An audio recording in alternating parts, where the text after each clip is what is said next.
إن الحمد لله نحمده ونستعينه ونستغفره ونعوذ بالله من شرور أنفسنا ومن سيئات أعمالنا. من يهده الله فلا مضل له ومن يضلل فلا هادي له. أشهد أن لا إله إلا الله وحده لا شريك له. أشهد أن محمدا عبده ورسوله. يا أيها الذين آمنوا اتقوا الله حق تقاته ولا تموتن إلا وأنتم مسلمون. يا أيها الناس اتقوا ربكم الذي خلقكم من نفس واحدة وخلق منها زوجها وبث منهما رجالا كثيرا ونساء واتقوا الله الذي تساءلون به والأرحام إن الله كان عليكم رقيبا. يا أيها الذين آمنوا اتقوا الله وقولوا قولا سديدا يصلح لكم أعمالكم ويغفر لكم ذنوبكم ومن يطع الله ورسوله فقد فاز فوزا عظيما. أما بعد فإن خير الحديث كتاب الله وخير الهدي هدي محمد صلى الله عليه وسلم وشر الأمور محدثاتها وكل محدثة بدعة وكل بدعة ضلالة وكل ضلالة في النار. أعوذ بالله السميع العليم من الشيطان الرجيم. بسم الله الرحمن الرحيم. وقال تعالى في القرآن المجيد والفرقان الحميد وَلَقَدْ خَلَقْنَا الْإِنسَانَ فِي أَحْسَنِ تَقْوِيمٍ. معزز سامعین، حمد و ثنا کے بعد سورہ 3 کی ایک آیت کریمہ ہم نے آپ کے سامنے پڑھی ہے. اللہ کے رسول صلی اللہ علیہ وسلم کا ارشاد ہے، بخاری اور مسلم کی روایت ہے. آپ صلی اللہ علیہ وسلم فرماتے ہیں، انظروا الی من هو اسفل منکم، کہ تم میں سے جو نچلے طبقے کے لوگ ہیں ان کی طرف دیکھو، نظر ان کی طرف رکھو. ولا تنظروا الی من هو فوقکم، اور ان لوگوں کی طرف نہ دیکھو جو تمہارے سے مال کے اعتبار سے اونچے ہیں. فهو اجدر الا تزدروا نعمت اللہ علیکم، یہ زیادہ مناسب ہے کہ اللہ کی نعمت جو تم پر ہے اس کی تم شکر گزاری کرو.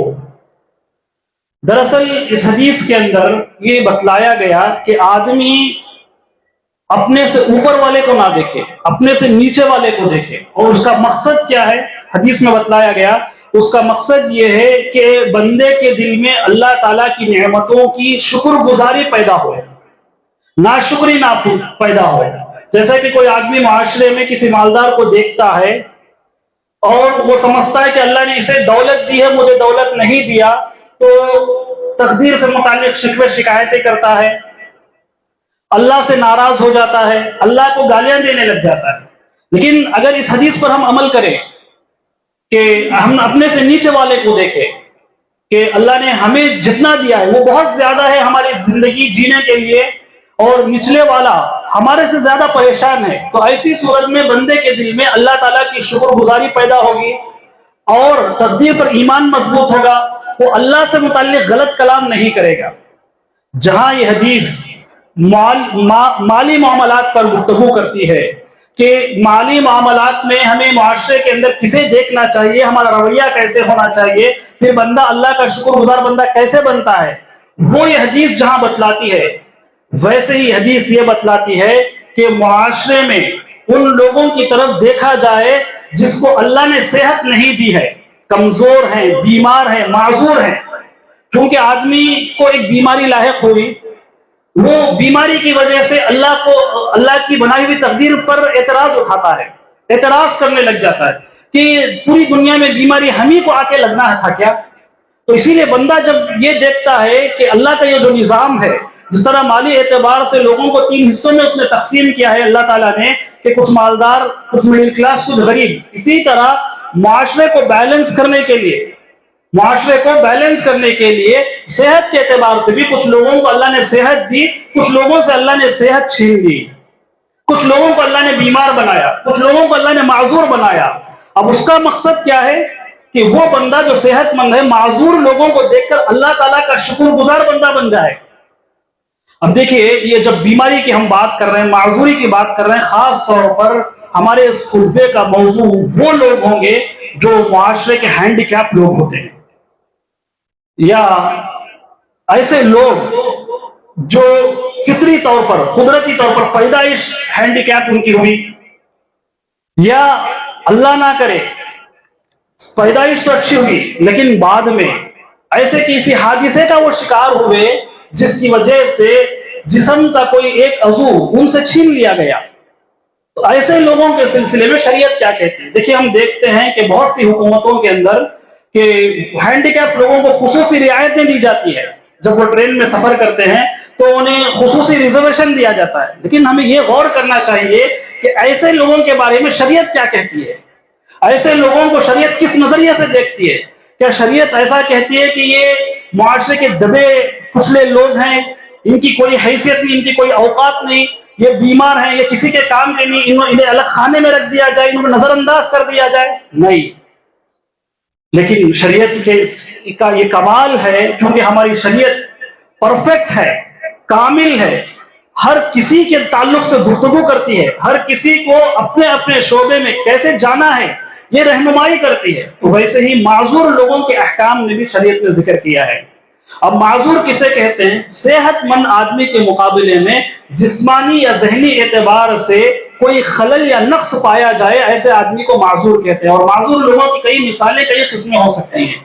ایک آدمی کا ہاتھ کٹا ہوا ہے، یا ہاتھ شل ہو گیا ہے، یا اسی طرح پیر کے اکثر پیر کٹا ہوا ہے، پیر کے اکثر انگلیاں کٹی ہوئی ہے، قدرت نہیں ہے ہاتھ ہلانے کی، ہاتھ شل ہو گیا ہے، یا اسی طرح ذہنی توازن بگڑ گیا ہے انسان کا، چاہے وہ ماں کی پیٹ سے پیدائشی طور پر وہ معاملہ ہو، یا بعد میں کسی حادثے کا وہ آدمی شکار ہوا، مینٹلی بیلنس وہ کھو چکا ہے، مینٹلی انفٹ ہے ایسا آدمی، تو ایسے تمام لوگوں کے بارے میں شریعت کیا بیان فرماتی ہے؟ سب سے پہلے ہمیں یہ دیکھنا چاہیے، آپ نے اندازہ لگا لیا ہوگا ہماری تمہیدی باتوں سے کہ معذور لوگ کون ہیں اور ہمارا موضوع کیسا ہے۔ اب ہم یہ دیکھیں گے قرآن و حدیث کی روشنی میں حقیقی معذور کون ہے۔ اللہ نے قرآن مجید میں بیان فرمایا سورہ اعراف میں، وَلَقَدْ ذَرَأْنَا لِجَهَنَّمَ كَثِيرًا مِنَ الْجِنِّ وَالْإِنسِ، کہ ہم نے جنات میں سے، انسانوں میں سے بہت سے لوگوں کے لیے جہنم کو بنایا ہے۔ لہم قلوب لا یفقہون بہا، کچھ لوگ ایسے ہیں جن کے پاس دل ہیں، لا یفقہون بہا، لیکن قرآن کی آیتوں کو سمجھنے سے وہ دل قاصر ہیں۔ وَلَهُمْ أَعْيُنٌ لَا يُبْصِرُونَ بِهَا، انہیں آنکھیں ہیں صحیح سالم، لیکن وہ دیکھ نہیں سکتے، اسلام کی ایک بات کو سمجھ نہیں سکتے، قرآن کی ایک آیت انہیں سمجھ میں نہیں آتی، اللہ کی ایک نشانی انہیں کائنات میں نہیں مل رہی ہے۔ وَلَهُمْ آذَانٌ لَا يَسْمَعُونَ بِهَا، کان ہیں، قرآن کی تلاوت سننے کے باوجود قرآن پر ایمان لانے کی بجائے قرآن کا انکار کیا جا رہا ہے، قرآن کے ساتھ تکبر کیا جا رہا ہے، اللہ کی آیتوں کے ساتھ استکبار کیا جا رہا ہے۔ اللہ تعالیٰ کہتے ہیں ایسے لوگوں کے بارے میں، اولئک کالانعام، یہی وہ لوگ ہیں جو چوپایوں کے مانند ہیں، جانوروں کے مانند ہے، بلکہ یہ گناہوں پر اتر جائیں گے انسان، بل ہم اضل، یہ جانوروں سے بدتر ہیں انسان۔ تو یہ کون لوگ ہیں جو حقیقت میں آپ ایسے لوگوں کو دیکھیں گے صحیح سالم ہیں، اللہ نے جسمانی اعتبار سے انہیں صحت دی ہے، مینٹلی فٹ ہیں، 2 آنکھ ہے، 1 ناک ہے، 2 کان ہے، ہر چیز صحیح سالم ہے، لیکن شریعت کی کوئی بات کو سمجھنے سے قاصر ہے، شریعت سے نفرت ہے۔ حقیقی معذور ایسے لوگ ہیں، ورنہ اس کے مقابلے میں وہ معذور جس کو ہم نے ہینڈی کیپ کہا، جس کو دیکھتے ہیں ہم اس کا ایک پیر کٹا ہوا ہے، ہاتھ کٹا ہوا ہے، 1 آنکھ نہیں ہے، کانا ہے، 2 آنکھ نہیں ہے، نابینا ہے، ایسا آدمی قرآن کی آیات کو صحیح طور پر سمجھ رہا ہے، نبی کے پیغام کو صحیح سمجھ رہا ہے، اسلام کی روح کو جانتا ہے، اسلام کے مزاج کو جانتا ہے، دوسروں کو تکلیف دینا نہیں جانتا۔ حقیقت میں یاد رکھیے، یہ آدمی ظاہری طور پر معذور ہوتے ہوئے بھی اللہ کے دربار میں ایسا آدمی قابل قبول ہے، کیونکہ اس نے اسلام کو سمجھ لیا ہے، جس نے اس کی تخلیق کی ہے، جو اس کا خالق ہے، اس کے خالق کو اس نے پہچان لیا ہے دل کی آنکھوں سے۔ اسی طرح سورہ حج میں اللہ تعالیٰ قوم سمود، قوم عاد کی برائیوں کا ذکر کیا، ان کی معصیات کا، ان کی نافرمانیوں کا، ان کی معصیت اور ان کی نافرمانیوں کا ذکر کرنے کے بعد کہا افلم یسیروا فی الارض، کیا یہ زمین میں چل پھر کر دیکھتے نہیں ہم نے ان سے پہلے والی قوموں پر کیسے کیسے عذابات بھیجے، انہیں کیسے ہم نے ہلاک کیا، ان لوگوں نے کیا گناہ کیا تھا، اور اللہ کی توحید کا انہوں نے کیسے انکار کیا، فإنها لا تعمل الأبصار. اللہ تعالیٰ ایسے لوگوں کے بارے میں تبصرہ کر رہے ہیں کہ لوگ ایسے نہیں کہ ان کو آنکھیں نہیں ہیں، بلکہ آنکھیں ہیں، بینائی ہے، بصارت انہیں ہے، دیکھ سکتے ہیں، کلیرٹی ہے. وَلَكِنْ تَعْمَى الْقُلُوبُ الَّتِي فِي الصُّدُورِ. یہ ایسے لوگ ہیں جو دل سے اندھے ہو چکے ہیں، ان کا دل کام نہیں کر رہا ہے، اللہ تعالیٰ کی باتوں کو سمجھ نہیں پا رہے ہیں. تو معلوم یہ ہوا میرے بھائیوں، حقیقی طور پر معذور وہ آدمی ہوتا ہے جو کافر ہوتا ہے، اللہ کا انکار کرنے والا ہوتا ہے. وہ آدمی نہیں جسے جسمانی اعتبار سے کوئی خلل ہو لیکن قرآن اور حدیث کے پیغام کو اس نے سمجھ لیا ہو، وہ آدمی حقیقی طور پر معذور نہیں ہے، گویا وہ اپنے خالق کو پہچانتا ہے مخلوق کے اندر نقص ہونے کے باوجود بھی. اب ہم آپ کے سامنے ذکر کریں گے، جب ہم یہ معذوری کی باتیں ذکر کر رہے ہیں، کچھ لوگوں کو اللہ تعالیٰ نے پیدائشی طور پر انفٹ بنایا ہے، فزیکلی چیلنج قسم کے لوگ ہیں، تو کیا اللہ ان پر ظلم کرتا ہے؟ کیا اللہ تعالیٰ ظالم ہے؟ نعوذ باللہ. نہیں، یہ بات آپ یاد رکھیے، اللہ کی ہر تخلیق عمدہ ہے، لیکن ان میں سے بعض پر افضلیت کا درجہ رکھتے ہیں. اللہ کی تخلیق ہر اعتبار سے مکمل ہے، نامکمل نہیں ہے. اب حمد و ثنا کے بعد جو سورہ 3 کی آیت ہم نے آپ کے سامنے پڑھی، اس میں اللہ نے کیا بیان فرمایا؟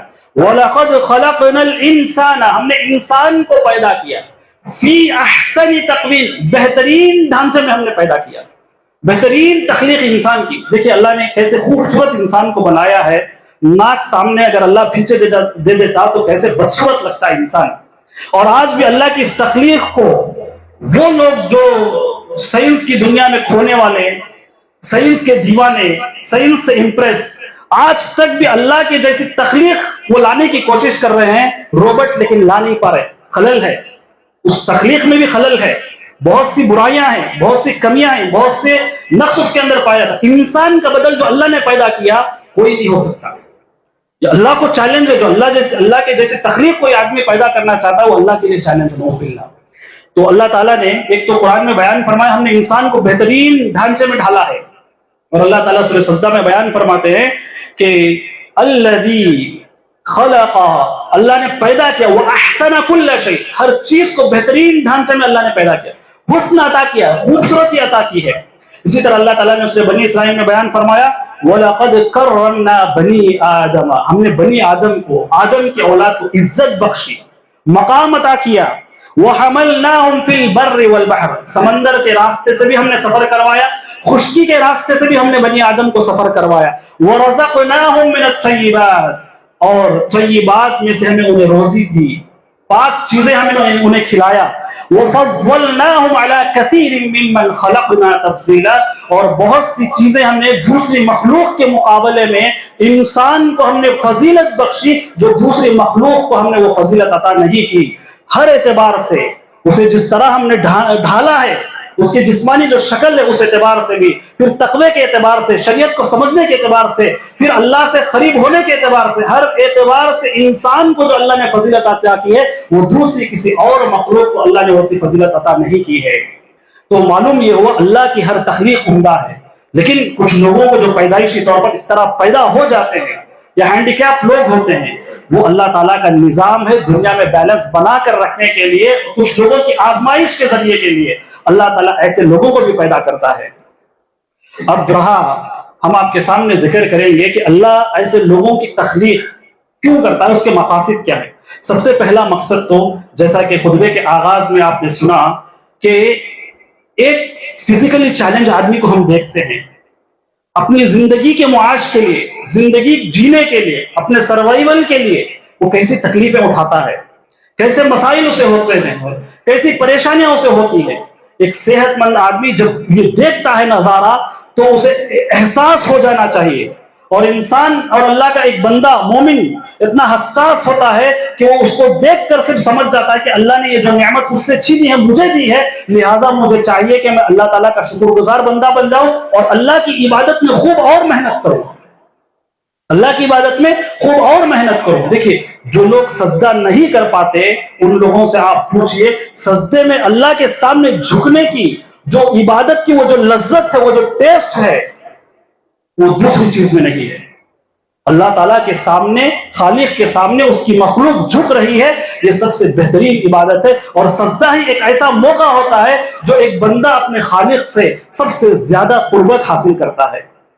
تو لہٰذا میرے بھائیوں، اللہ نے جو انسان کی کچھ لوگوں کی تخلیق میں کمی کی ہے، نقص کی ہے، اس کی وجہ یہ ہے کہ ہم شکر گزار بندے بن جائیں. صحت کے حوالے سے ہم اللہ تعالیٰ کے شکر گزار بندے بن جائیں. دوسری چیز جو اللہ تعالیٰ نے اس قسم کے لوگوں کو پیدا کیوں کیا ہے، خود انسانوں کے گناہوں کی سزا بسا اوقات ہوتی ہے. انسانوں کی گناہوں کی سزا دینا مقصود ہوتا ہے. اس طرح کے حادثے، اس طرح کے واقعات ہمارے ساتھ پیش آ جاتے ہیں، لیکن ہم دعا کرتے ہیں اللہ تعالیٰ ہم میں سے ہر ایک کو اس طرح کے عذابات، اس طرح کی آزمائشوں سے محفوظ کر لیں. اللہ تعالیٰ قرآن مجید میں بیان فرماتے ہیں سورہ روم میں، ظہر الفساد فی البر والبحر بما کسبت ایدی الناس، کہ زمین میں، بر اور بحر میں، خشکی کے راستے میں، سمندر کے راستے میں فساد ظاہر ہو گیا. کیوں؟ بما کسبت ایدی الناس، اس لیے کہ لوگوں کے ہاتھوں کی کمائی ہے. اللہ ظالم نہیں ہے. لوگوں کے گناہوں کی وجہ سے اللہ تعالیٰ دنیا میں اس قسم کے عذابات لاتے ہیں. لِيُذِيقَهُمْ بَعْضَ الَّذِي عَمِلُوا، تاکہ اللہ تعالیٰ ان لوگوں کو مزہ چکھائے جو انہوں نے ظلم کیا ہے اپنے اوپر، تاکہ انہیں الرٹ کر دے اور انہیں ہوش میں لائے. اور کہا بما عملوا، اور اس کا مقصد بھی یہ ہے لعلہم یرجعون، تاکہ یہ لوگ اللہ کی طرف رجوع کر لیں. یاد رکھیے، عذابات یہ انسان کے لیے عیب نہیں ہے جس طرح ہم تصور کرتے ہیں. وہ عذابات جو انسان کے آنکھوں کو کھولنے کے لیے، انسان کو بیدار کرنے کے لیے جو عذابات آتے ہیں، ایسی عذابات ابن تیمیہ رحمہ اللہ بیان کرتے ہیں گویا ایسی مصیبتیں یا ایسے عذابات بندے کے حق میں نعمت ہوتی ہے، جو ان عذابات کے بعد بندہ اللہ کی طرف رجوع کر لے. تو سب سے دوسرا مقصد یہ ہے کہ انسانوں کی خود کی، ان کے ہاتھوں کے گناہ ہوتا ہے، ان کے ہاتھوں کی کمائی ہوتی ہے، جس کی وجہ سے اس طرح کی تخلیق دنیا میں پیش آتی ہے. ایک اور چیز جو اس طرح کی تخلیق یا فزیکل چیلنج لوگوں کو پیدا کرنے کا مقصد، یا اللہ نے اس طرح کی آفت کیوں دنیا میں لائی ہے، اس سے یہ بتلانا مقصود ہے، لوگوں کو یہ آگاہ کرنا مقصود ہے، اللہ ہر چیز پر قادر ہے. نفع اور نقصان کا مالک اللہ ہے. اللہ کے سوا کوئی انسان ہمیں نفع نہیں پہنچا سکتا. اللہ کی ذات کے سوا کوئی انسان ہمیں نقصان نہیں دے سکتا جب تک کہ اللہ کی اجازت اور اذن نہ ہو، اللہ کی مشیت اور مرضی نہ ہو. اللہ تعالیٰ نے بیان فرمایا سورہ فاطر میں، ما یفتح اللہ للناس من رحمہ فلا ممسک لها، کہ وہ اللہ اگر لوگوں سے رحمت کے خزانے کو روک لے، فلا ممسک لها، کوئی نہیں ہے جو اس کو کھول سکتا ہے. وما يمسك فلا مرسل له من بعدی، اور جن خزانوں کو اللہ لوگوں کے لیے کھول دے، کون ہو سکتا ہے جو لوگوں کے لیے ان خزانوں کو روک کر بتائے. وهو العزیز الحکیم، اللہ زبردست حکمت والا ہے. اللہ کی حکمت لوگوں کے سمجھ میں نہیں آتی، لیکن اللہ تعالیٰ کو معلوم ہوتا ہے، فیوچر کے حالات اللہ تعالیٰ بہتر جانتے ہیں. تو لہٰذا میرے بھائیوں، یہ جو ہم عقائد رکھتے ہیں کہ فلاں آدمی سے مجھے فائدہ پہنچ جائے گا، فلاں آدمی سے مجھے شر پہنچ جائے گا، یہ عقیدہ صرف اللہ کی ذات کے ساتھ وابستہ کرنا ہے. نفع اور نقصان کا مالک اللہ ہے. اللہم لا مانع لما اعطیت ولا منعت ولا ينفع ذا الجد منک الجد. یہ دعا ہم بارہا ہر نماز کے بعد پڑھتے ہیں. اسی طرح میرے بھائیوں، اس طرح کی تخلیق یا اس طرح کے فزیکل چیلنج لوگ دنیا میں آنے کا مقصد، معذور قسم کے ہینڈیکیپ لوگ آنے کا مقصد یہ بھی ہے کہ اللہ تعالیٰ بندوں کو یہ بتانا چاہتا ہے، جس طرح نفع اور نقصان کا مالک وہ ہے، جس طرح نفع اور نقصان پر وہ مکمل قدرت رکھتا ہے، اسے کوئی نہیں روک سکتا، اسی طرح خیر اور شر دونوں کا خالق اللہ تعالیٰ ہے. خیر کو بھی اللہ نے پیدا کیا، یہ ہمیں عقیدہ آج لے کر جانا ہے. خیر کو بھی اللہ نے پیدا کیا، شر کو بھی اللہ نے پیدا کیا. یہ اور بات ہے، ہماری زندگی میں ہمیں کوئی خیر پہنچتا ہے، کوئی بھلائی پہنچتی ہے، کوئی خوشی ہمیں نصیب ہوتی ہے، تو اس کی نسبت ہم کس کی طرف کریں گے؟ شکر گزاری کے طور پر اللہ تعالیٰ کی جانب کریں گے.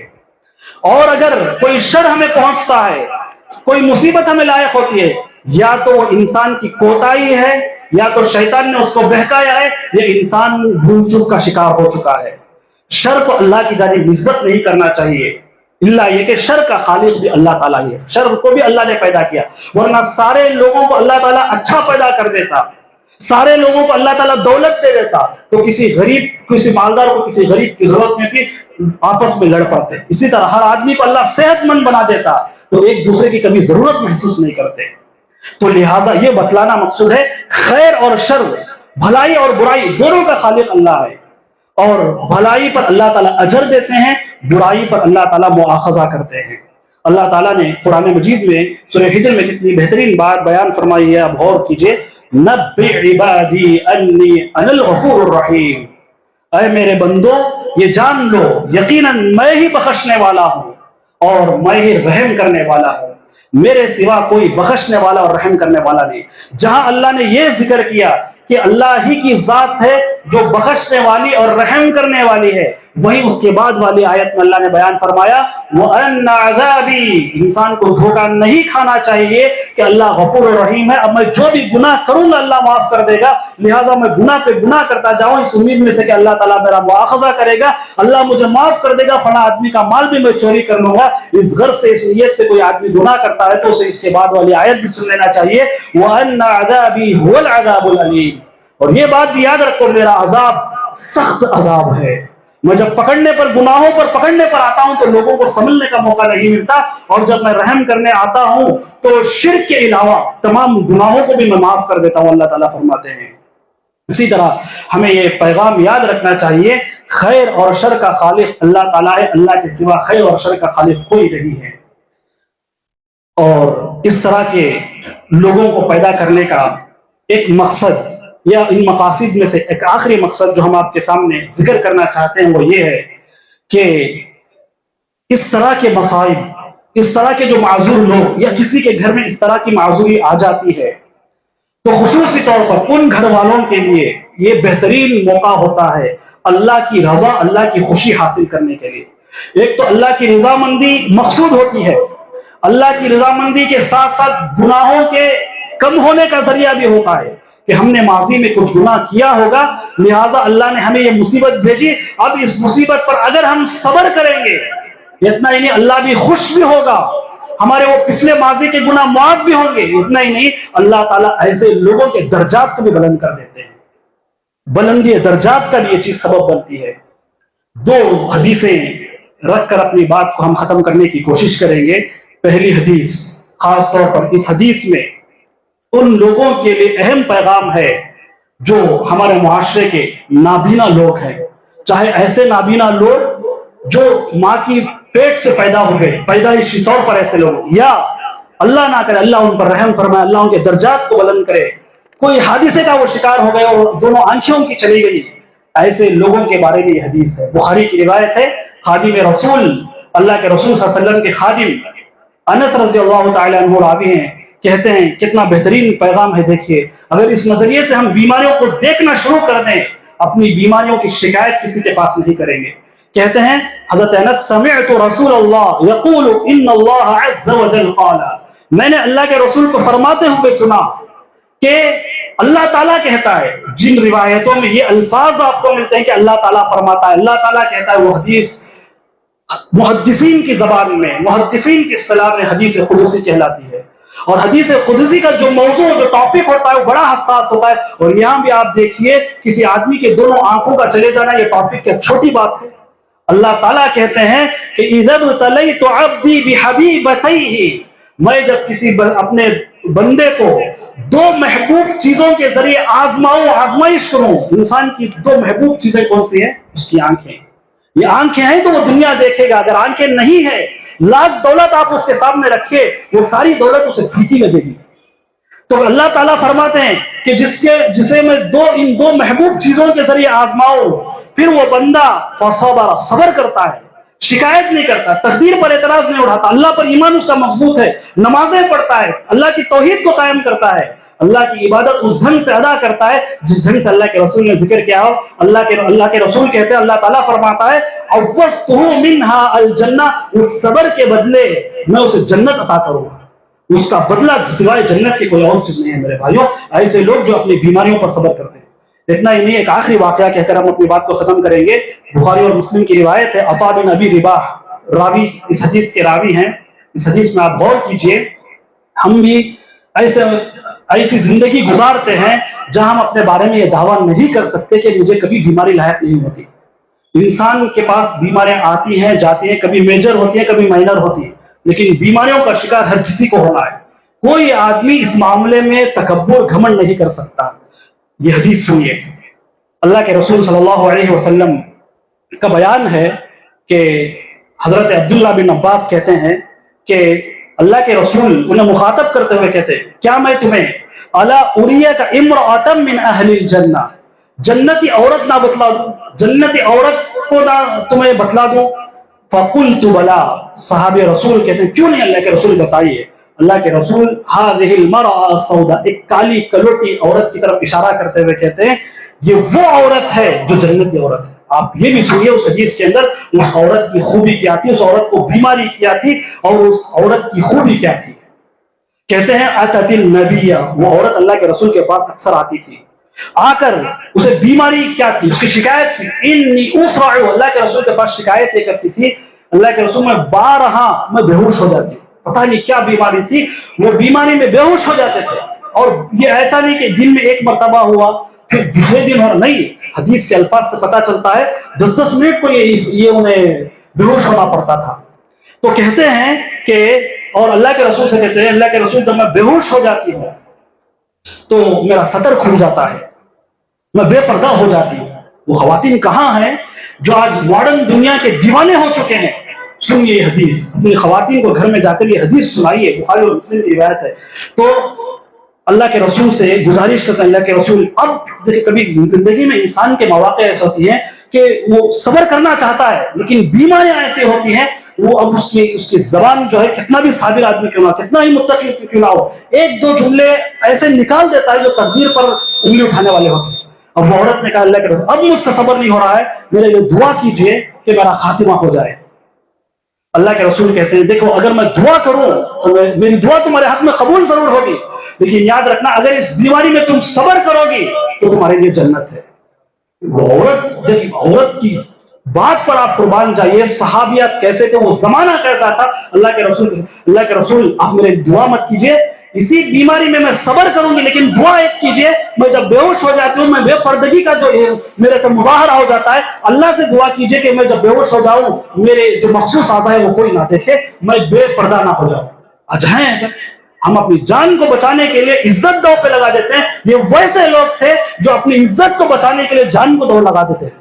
ایسے لوگ بنیے میرے بھائیوں. اس کے بعد کہا اللہ کے رسول دعا کی اللہ جب یہ عورت بے ہوش ہو جائے تو ان کا سطر نہ کھلے. صحابہ کہتے ہیں اس کے بعد وہ بے ہوش ہوتی تھی، صحابیات کہتے ہیں کبھی ان کا سطر نہیں کھلتا. وہ عقیدہ وہ ایمان ایسے لوگوں کو تھا. تو بہرحال اس طرح کی جو بیماریاں، اس طرح کی جو آزمائش انسان میں پہنچتی ہے اس میں اللہ تعالیٰ کے مقاصد حکمتیں ہوتی ہیں. ہمیں اسی سے راضی ہو جانا چاہیے، اس سے ہمارے بہتری ہوتی ہے مستقبل کے اعتبار سے، آخرت کے اعتبار سے. اللہ تعالیٰ سے دعا ہے کہ اللہ تعالیٰ ہم سب کو نیک توفیق دے. آخری میں ایک اہم اعلان کر کے اپنی بات کو ختم کرنے کی کوشش کریں گے. حسب معمول اس مسجد کے اخراجات کے لیے آپ زیادہ سے زیادہ تعاون دیتے ہوئے جاتے ہیں، اس بار بھی آپ زیادہ سے زیادہ تعاون دیتے ہوئے جائیں. اللہ تعالیٰ ہمیں دین اور دنیا تمام کی بھلائیاں عطا کرے. آمین. وآخر دعوانا ان الحمد للہ رب العالمین.